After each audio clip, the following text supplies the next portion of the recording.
My name is Paul, this is Exposure Therapy, and in this video I'll discuss how to choose your first portrait lens. This is part one of a two-part series.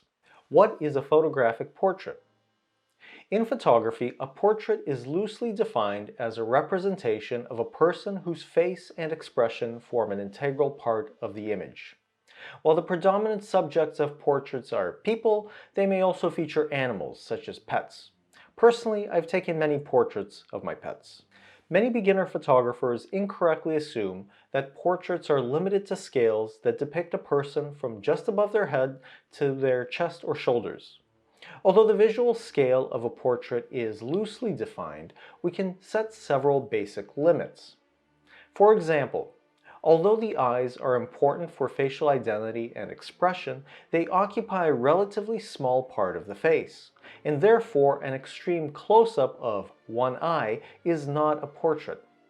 Conversely, an extreme long shot, being a photo where some combination of great distance or angle of view renders the subject in small relief against the surroundings, is also not a portrait because the face and expression are lost in their surroundings.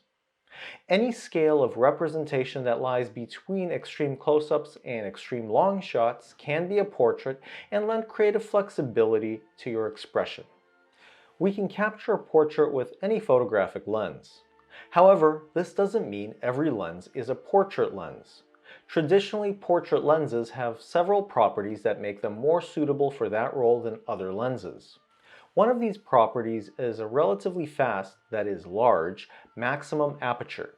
For a zoom lens, this would mean an aperture of f2.8 or greater, and for a fixed focal length lens, an aperture of f2.0 or greater.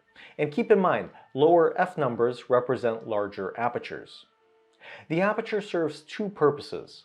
First, it affects exposure by limiting how much light can pass through the lens. And second, it has an effect on the depth of field, which describes the degree to which areas that lie outside the plane of focus appear acceptably sharp. Photographers exploit the depth of field to achieve effects such as deep or shallow focus. We use a large depth of field to attain acceptable sharpness in the fore, middle, and background of the picture. Conversely, selective focus photography features a narrow or small depth of field that's characterized by a sharply focused subject and a blurry background or foreground. Lenses with large maximum apertures, represented by small f numbers and called fast lenses, give portrait photographers the option to capture photos with a shallower depth of field than a slower lens can obtain.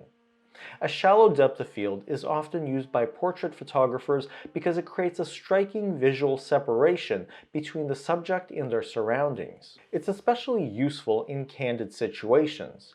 These differ from studios or other controlled locations because the background is either impossible or impractical to change to your liking, and your only option for minimizing background distractions becomes rendering them as out of focus.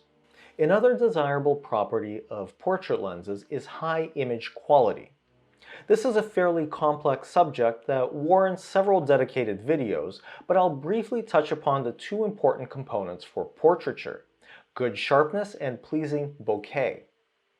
Sharpness describes the ability of a lens to resolve fine detail of a subject that's in focus.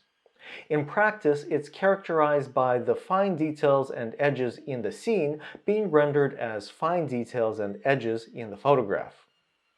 When everything is focused, a sharp lens renders distinct details across the frame, while a lesser lens may produce images with a loss of sharpness towards the corners, where details may appear smeared, blurred, or split into their constituent colors, as if by a prism. Such loss of sharpness is caused by the presence of optical aberrations, to which no lens is immune. Most modern lenses can easily produce sharp photos that show crisp edges and defined details across the frame when their apertures are set to the range of f5.6 to f11. However, portrait photographers often take photos at or close to their lens's largest aperture to achieve focus separation between the subject and the background. This presents a challenge for many lens makers because the aperture size has a strong impact on image sharpness. Optical aberrations are most pronounced when a lens is set to its largest aperture, and aberrations decrease as the aperture is stopped down, that is, made smaller. While no lens is immune to sharpness degrading aberrations, and every photographic lens has more aberrations at larger apertures than smaller apertures, smart engineering, superior glass, and precision assembly of your lens will have a measurable impact on its overall sharpness, including at its largest aperture setting. A high-quality lens that produces sharp images, even at large apertures, allows you to achieve a shallow depth of field and precisely render the subtle details of your subject's face, especially in the eyes and the eyelashes. Another important trait of a good portrait lens is how well it can render the blurry parts of a photograph. Photographers use the term bokeh to describe the visual and aesthetic characteristics of the out-of-focus areas in photos. Beginner photographers are often surprised to discover that all lenses aren't created equal in terms of the objective and subjective attributes of their defocus blurring. Bokeh can exhibit various objective qualities that are influenced by the optical design of a lens. Bokeh can be round, oval, or polygonal, in which case it's taking on the shape of the lens's aperture diaphragm. Swirly bokeh appears to swirl or rotate about the optical center of the lens. Catadioptric lenses, commonly referred to as mirror lenses, create very distinct donut or ring-shaped bokeh, which are especially visible in out-of-focus highlights. Lenses with aspherical glass elements render bokeh that looks like the concentric rings of an onion split in half.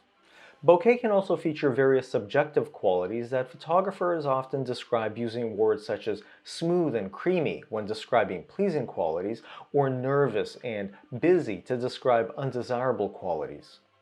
A particularly ugly and distracting type of bokeh is called Nissen, or double-line bokeh. Applying this information towards your next portrait lens purchase takes a little research. Every photo retailer makes it trivial to filter their lens inventory by maximum aperture, and even if they did it, that number forms part of the name of virtually every lens you can buy. Searching for a particular lens's image quality takes a little bit more effort, and you'll have to refer to the wealth of lens and camera review websites vying for your eyeballs. My personal favorite site for concise lens reviews is opticallimits.com. Choosing an appropriate focal length for your next portrait lens is where matters become incredibly subjective, and I'll be covering that in the second part of this two-part series, so I'll see you in that video.